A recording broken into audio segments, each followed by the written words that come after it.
What is up, world? It's a brand new day. We're here at Epic. It's at night right now. It has been raining for what? How many days? Like 3 days straight now? Probably a whole week straight. Yeah, a whole week straight. And I'm losing my damn mind not being able to get you guys some videos. So even though it's wet outside, I gotta get this video done for you guys. Nate was just busy collecting the vegan rainwater in the puddles outside, so you know he had to do what he had to do. Yeah, I was out there getting that organic LA water. Like kind of like a history lesson about some old frames. Fu has a shitload of frames up here.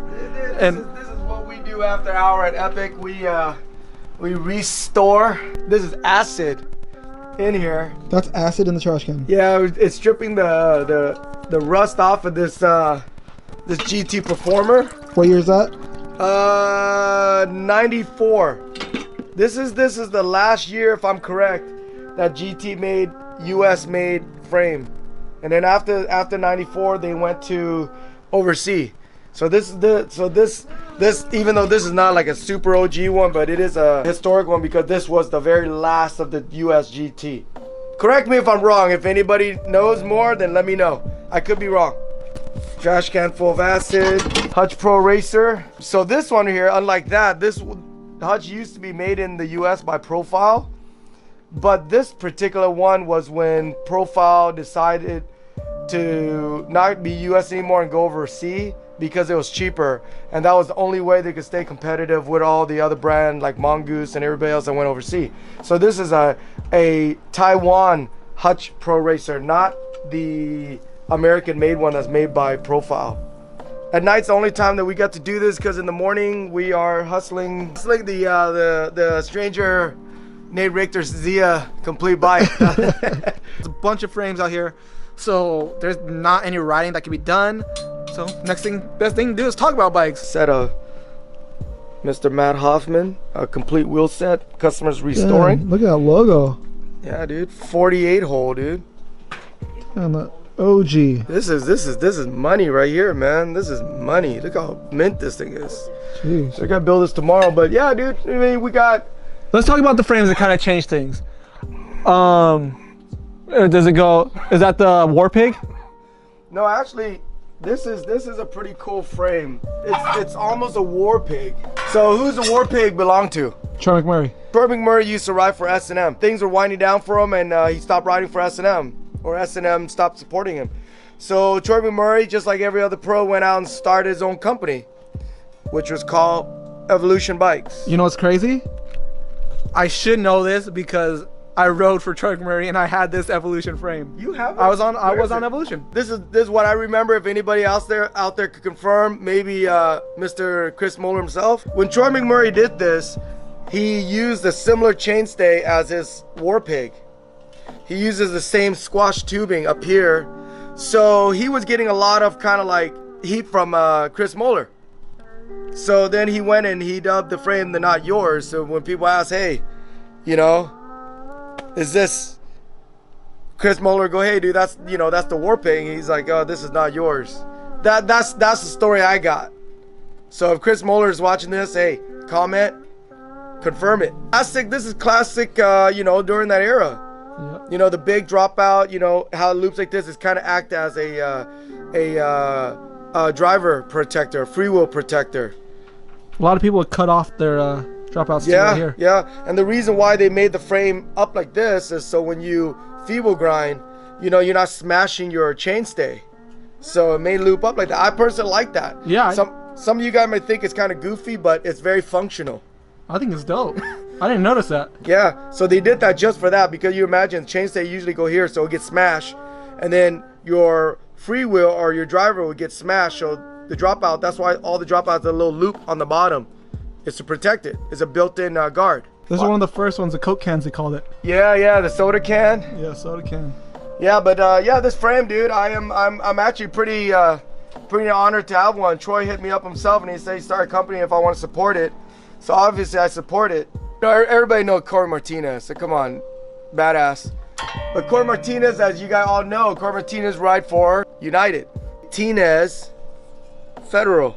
Corey Martinez, back then he rode for Federal. I think originally he rode for Standard. Yep. Am I right? Yep. Then he went, I think from Standard he went to Federal and he had the Martinez frame. And then once things didn't work out with him and Federal. Well, didn't Ian Morris? Yeah. Ian Morris started United, and then they all went with him. Yeah, because Federal was part of that group, so they split up. Yep. It's kind of very similar to what Colt and Fit.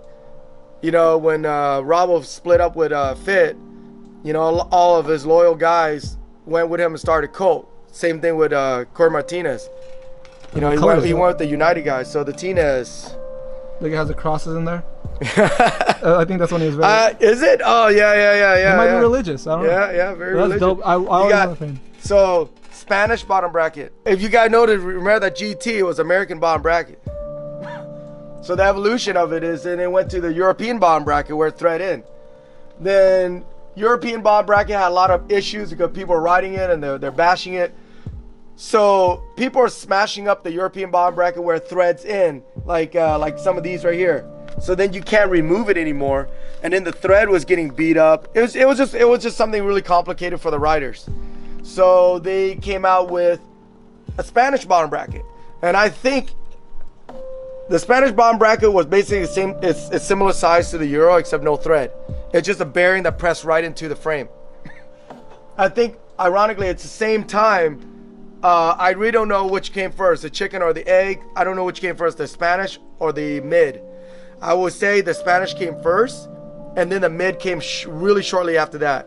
So the difference between the Spanish bottom bracket and the mid is that an American bottom bracket without the aluminum shell. It was just the bare bearing.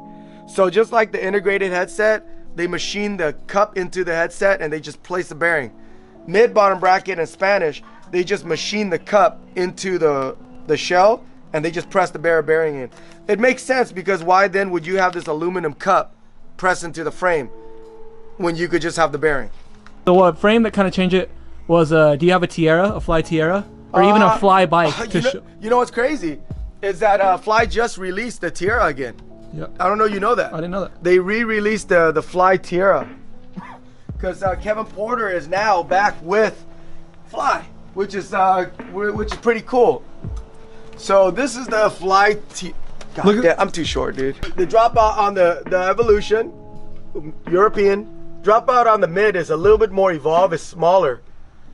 So now we go to Fly. Fly has always been one of my favorite brands, very innovative. This frame is the one that kind of people tripped out about. So if you guys look at this frame, I would say this frame is about over 10 years old. Yep. This frame set the standard for every frame now.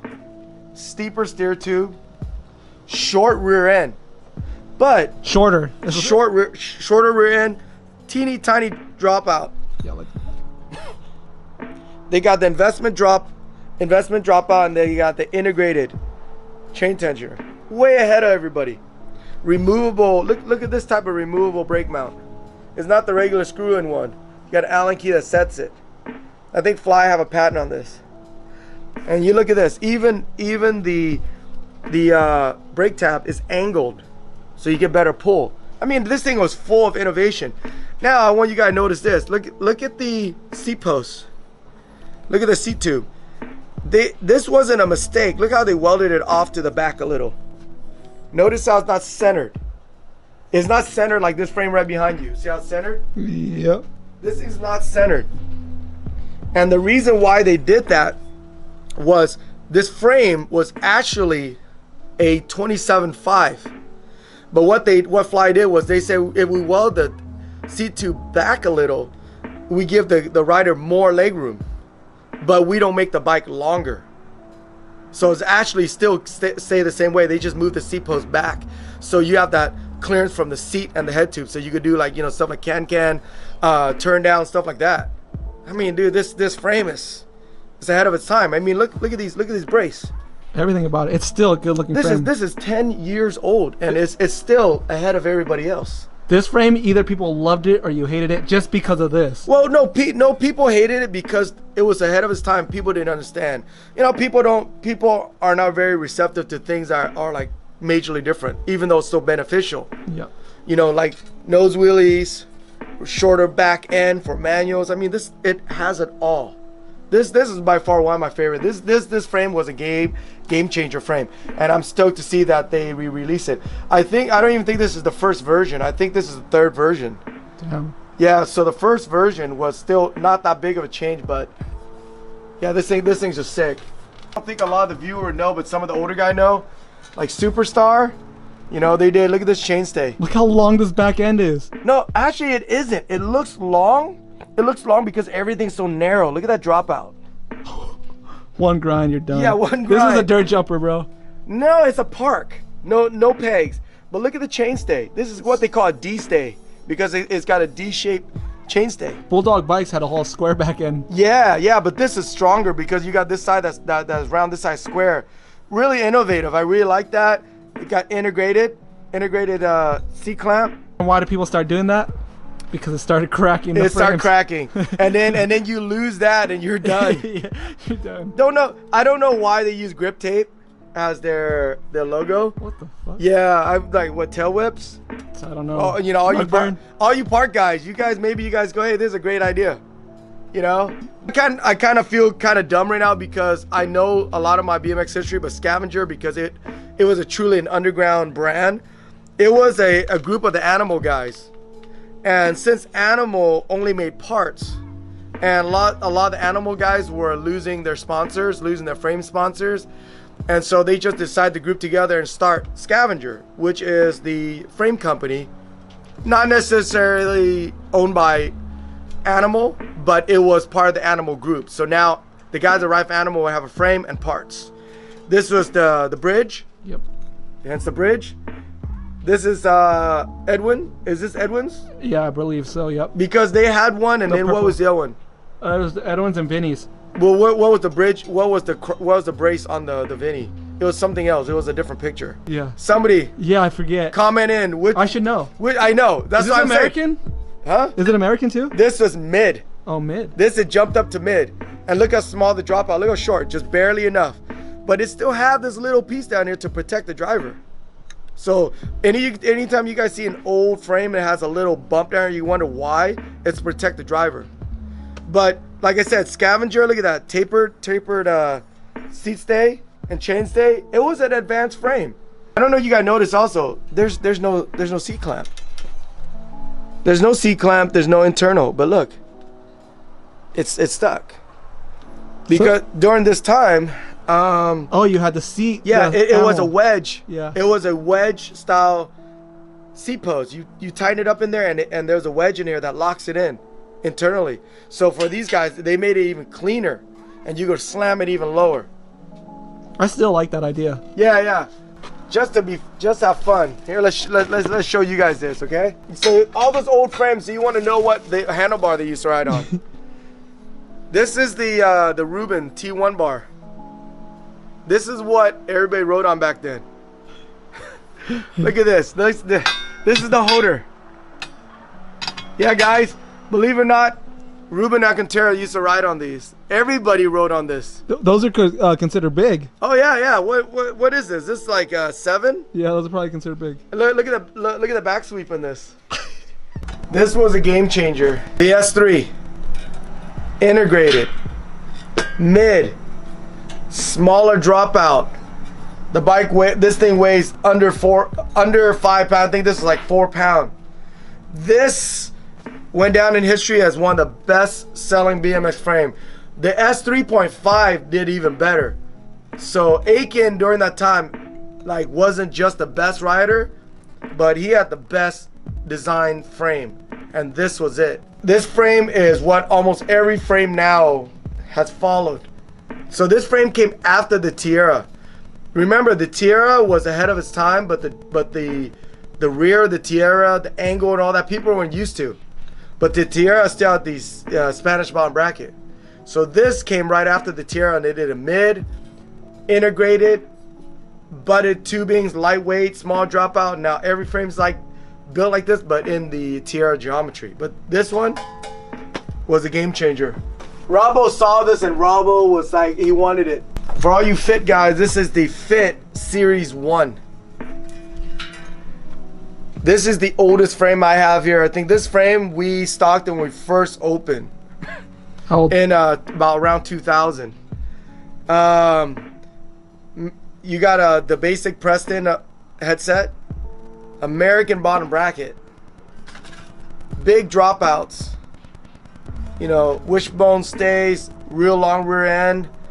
Yeah, I would say 2000, around 2001, this thing was made. And yeah, you look at the raw finish. Some of you guys think the raw finish is something new. Fit was one of the first company. Robbo, you know, the creator of it, came out with this. So, you know, Robbo, I'm telling you, man, that dude, you know, you could hate him or you could love him. But without him, dude, there wouldn't be a lot of style in BMX. Damn it, it had the S&M. They didn't even have the fit things ready. No, not even yet. Robbo, dude, you hate him or you love him. He definitely was a huge influence in BMX. I mean, I think if it wasn't for him, I don't think BMX would be where it's at. He definitely. I mean, so did Moeller, you know, Chris Moeller and all those other guys, you know, before him. No disrespect to them, but Robbo definitely in my book, he was a game changer. Don't forget about this one, fool. Oh yeah. West Coast Cardinal. Man. So what do you know about it? I know Boy, E-Man, and Nate Morrison. Nate Morrison, John Cena. Oh man. And this was to me, Cardinal was the West Coast animal. That it was gonna be the West Coast animal. Yeah, it was definitely, it was something. They were trying to start something. So let's man, feel the weight of this. Wow. Whoa. Holy hell. Yeah, it's been a long time since I picked it up. Thing's really light. So you got the integrated headset, so you know what era it is. They already ditched the Spanish bottom bracket, so this is a mid. But this is the biggest game changer in this is the dropout. Very similar to like a mountain bike dropout, but if you notice, if it sits like this, it angles back. The advantage of this is, you know how some of you guys run a really tight slam back wheel with the tight chain? Well, if you get a flat, there's no way you're gonna remove that because the chain's so tight. So Nate Morrison decided, hey, you know what? If we do it like this, all you do is open it and the wheel drops down. So you don't have to pry your chain to the side or break the chain, it'll fall out. But then when you put it back in, because it's slanted back, all you do is you put weight on it and the back wheel will slide back and it will tension the chain and you just tighten it up. You know, I thought that was a genius idea. Now, why didn't this work? It's the same thing with the Tierra. It was, I think, a little bit ahead of its time. People were not receptive to things that were changing, but it was a very innovative thing. I mean, like, it's one of those things that, you know, you could say it's goofy, you could say it's ugly, but it definitely was part of history where it kind of taught us a thing or two. You know, you notice, you know, engraving in the frame. You know, some companies still don't do that. I think that's pretty dope. You know, can you imagine they engraved the Zia symbol, you know, into your frame? That'll be pretty dope. You don't have to run stickers. I think every brand should engrave their frame. Exactly. So that's pretty dope, because that right there, without the stickers and without that, you might take a lot of guessing games, stuff like that. And some people that's not knowledgeable know. You can tell from the cardinal wing right here, but if that wasn't there, you got that. So just like your frame, if your frame had the Zia right there right off the bat, you know it's there for life. Yeah. So definitely, this frame is up to date as long as just this and the back end and everything else is perfect. Yeah. It was just that people didn't accept. I mean, I don't ride at your guys' level, but I mean, would this be a problem if somebody ice pick?